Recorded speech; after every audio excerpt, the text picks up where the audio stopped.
Too much information causes attention poverty. So it goes with information consumption that the principle of less is more also can be applied. I have some tips that I want to share with you that I got from the book from Tim Ferriss, The 4-Hour Workweek. And Tim Ferriss is very minimalistic in how he consumes information and external distractions. And according to him, it is important to ignore information that is irrelevant, unimportant, or unusable as much as possible. To see it as a kind of diet in which it's important to be selective about what you take in and what you don't. Another reason why this is important, except for the excess, is that a lot of information that is thrown at us is negative, time-consuming, irrelevant, or it's just things that you can't change anyway. And besides the fact that you don't do anything with it, it can still influence you negatively and take up mental space, time, and energy. It is very easy to drown in the excess details, to not know what is important or relevant anymore, to not be able to remember things because you have so much to process all the time. I find it also important to try to keep a balance between input and output. It's important that there is room to think for myself, to create my own ideas and thoughts, and not just to take in those of others. So according to Tim Ferriss, the first step is to create an information diet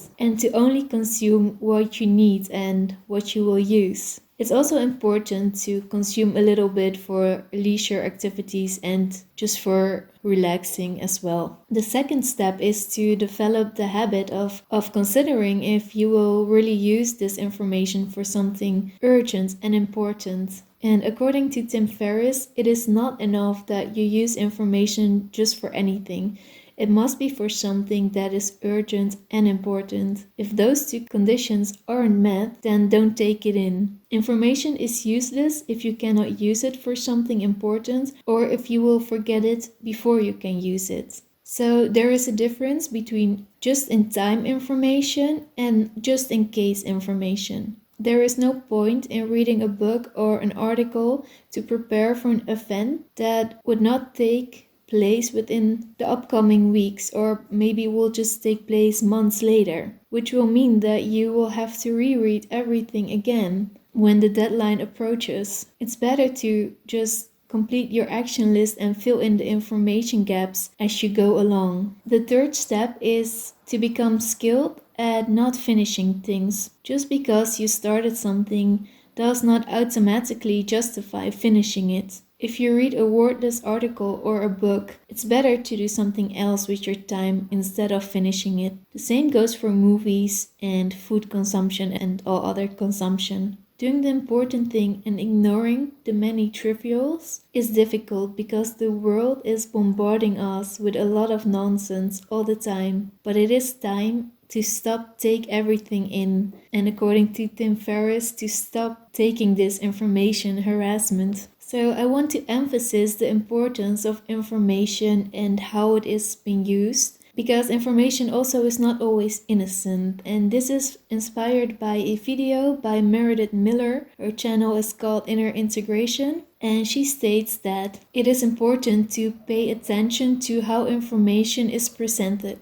For example, gaslighting is a form of information control that leads to mind control. When someone has control over how you think, how you feel about yourself, about reality, they can provoke your emotions and then they get you to act in a way that they want to. And this is called problem, reaction, solution, also known as behavior modification. At the collective level, provoking certain emotions to derive behavior of the mass is called social engineering. And I also want to emphasize the importance of language. Language patterns and words reveal our cultural values and perceptions. When words and phrases are repeated, they also lock us into a conscious reality. Reality is made of language constructs. Language holds together our perception of reality. So if we want to unsubscribe from the trends, we must start by rejecting the language that creates that reality construct. So Meredith has some tips that I think are very important to share. Her tips are: call things by their names. Words have meaning. Choose them carefully. Your words are creating the structure of your reality. Create your individual identity. People have all kinds of opinions and entitlements about who you are and who you should be. They will try to force you into a box or a role that they have created for you. Let them. That doesn't define you.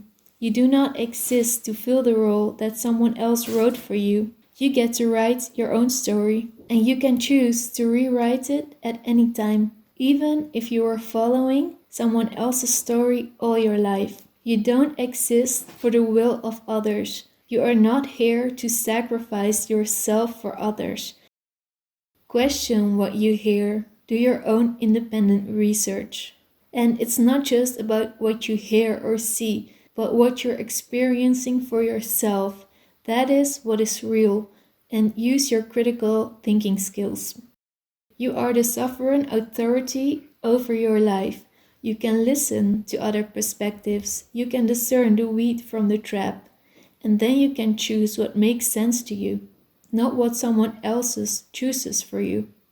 You can withdraw your consent at any time.